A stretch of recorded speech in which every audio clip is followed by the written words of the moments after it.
Africa is beautiful, she says, going on with her favorite word. But isn't it terrible what's happening in the Congo? Just awful. Now she is looking at me with this wounded face. I don't know what to do or say, so I fake a long cough just to fill the silence. My brain is scattering and jumping fences now, trying to remember what exactly is happening in the Congo because I think I'm confusing it with another place.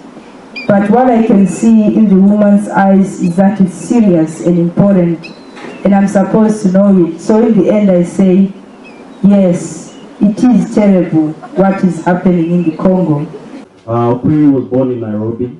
She is the 2014 McDowell Colony Fellow. She's recently at work on her debut novel. Her short story, My Father's Head, was shortlisted for the 2014 Caine Prize for African Writers. Okwiri Oduor. You think that your people belong to you, that they will always have a place for you in their minds and in their hearts. You think that your people will always look forward to your return. Maybe the day you go back home to your people, you will have to sit in a wicker chair on the veranda and smoke alone because although they may have wanted to have you back, they never really meant for you to stay. He wrote the screenplay for Soul Boy and co-wrote Nairobi Half-Life. He's working on a novel titled The Applications. He's also the managing editor of KWANI Trust and has edited 7 issues of KWANI Journal and other KWANI publications. Ladies and gentlemen, Billy Kahora.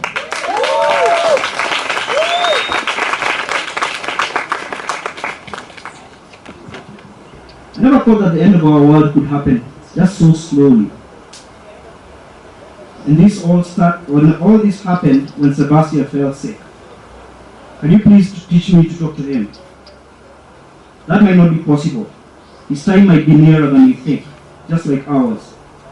Maybe what I can do is tell him how you feel. Let's go see Sebastian. Now the screams and wails began on the Langata side of the city. By the time they were near the Nairobi Animal Orphanage, their faces were lit up in the cabin of the Land Cruiser by the fire on Kibera Plain. They sped down Bagathi Way, turned up Langata Road, and past Carnival Restaurant. It was as if they were driving through hell. Fingers dancing the road, yelling and waving pangas, grotesque in the firelight. Thank you, I'll stop there.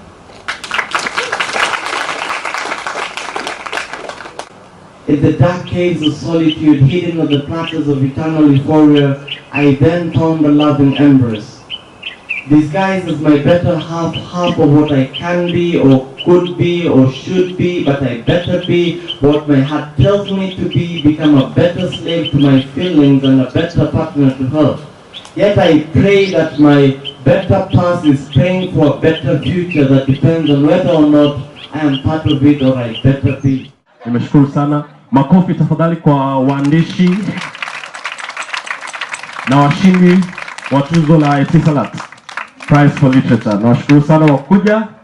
Tutaendelea tena, lakini kwa sasa tuna muziki.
When they came to the huge mango tree that dominated the slope, Bale broke the silence.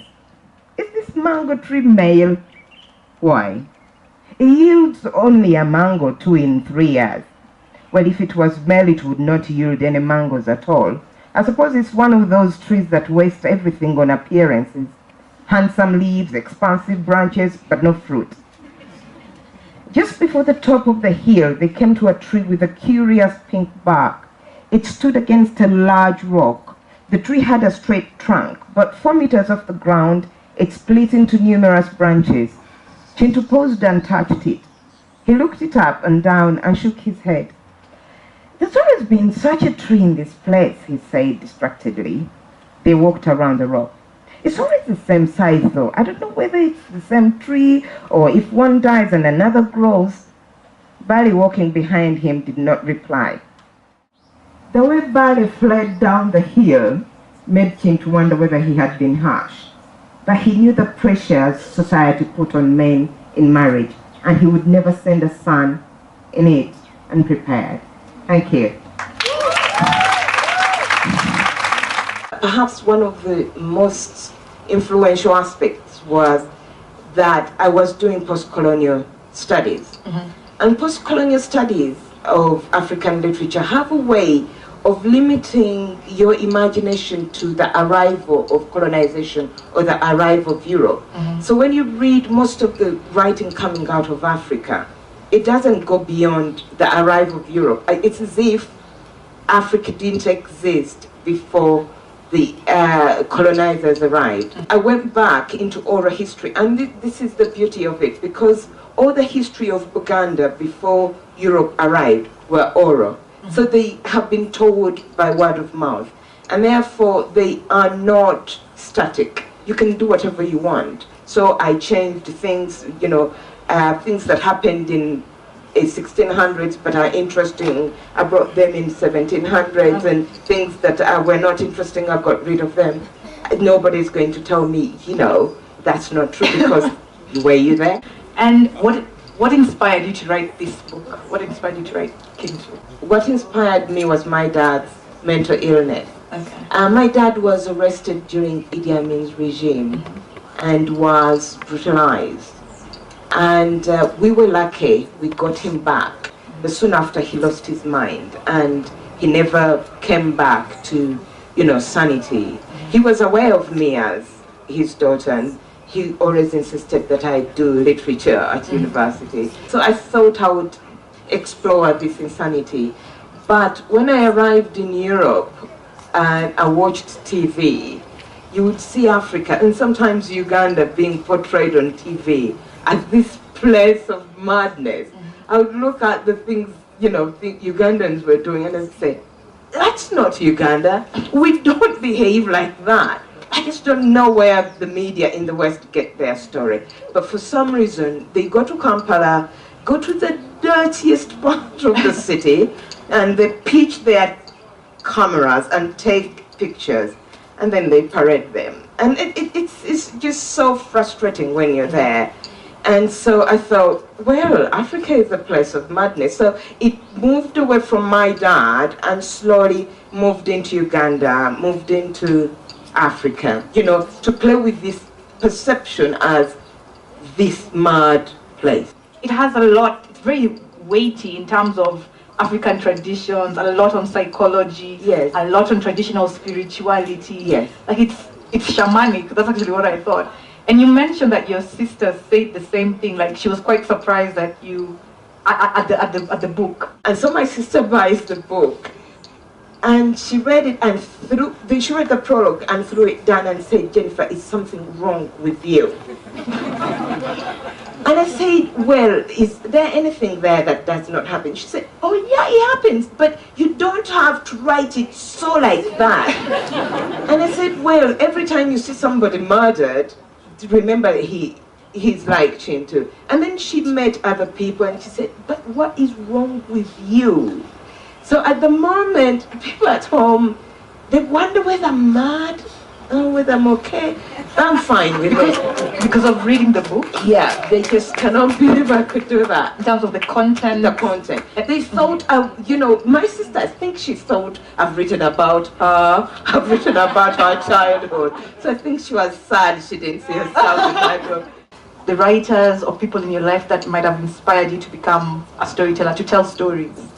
I had a very funny upbringing. Well, from age 2 to age 8. In my grandfather's home, we just told stories.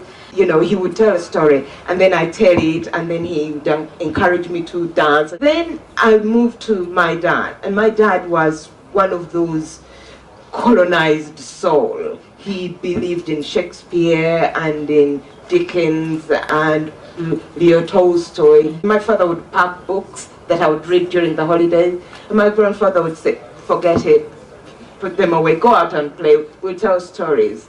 So I grew up with my grandfather telling oral stories, and my dad, feeding me, force-feeding me on Western literature. And at first it was like there was attention, my grandfather oral, my father literally. But I think when I started writing, I realized that, they were just working together. Oh. So it was mainly that reading when I was young. So I grew up with Ngugi wa Thiong'o, with Chinua Achebe, and a lot of South African writing.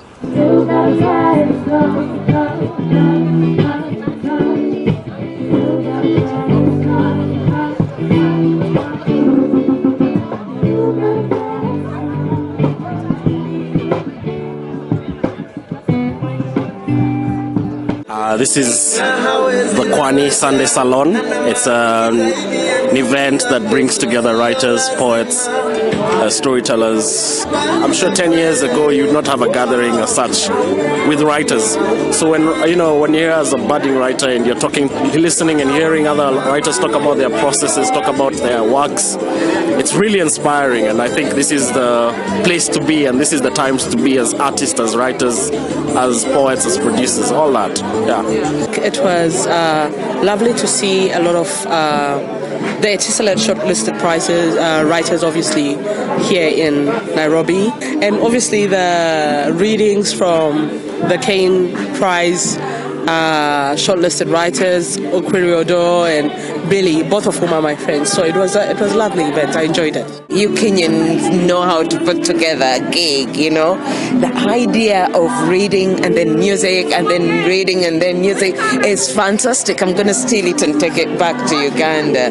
I've loved it. I've loved it. I have never been to KWANI before. I've been to one of the events before when they were at Lavington Green. So I decided to come listen to some books and some poetry. I have to say I'm quite impressed with what I've heard. African women writing books that ring true to me, that kind of speak to me, and I understand what they're saying, and I appreciate what they're saying. Plus, a lot of them are funny, so it was nice. I think that book is marvelous. I love Shintu. I finished reading it last week, and it's very well deserved that it won the KWANI Manuscript Prize. KWANI, they look after me, but they look after my baby, and they just made me so welcome here, and I'm so confident and comfortable in Kenya. They are fantastic. I'm so lucky to have them as my publishers. My fourth novel and fifth book just came out, London, Cape Town, Joburg, which is right over there by the desk, and I'm chilling and doing book promotions for the next few months, but hopefully next year I start working on a new manuscript. I'm now working on my second novel, but I'm also working on short stories. So I've got some short stories lying around, so when I hear competition, I get one, brush it up, and then deposit it,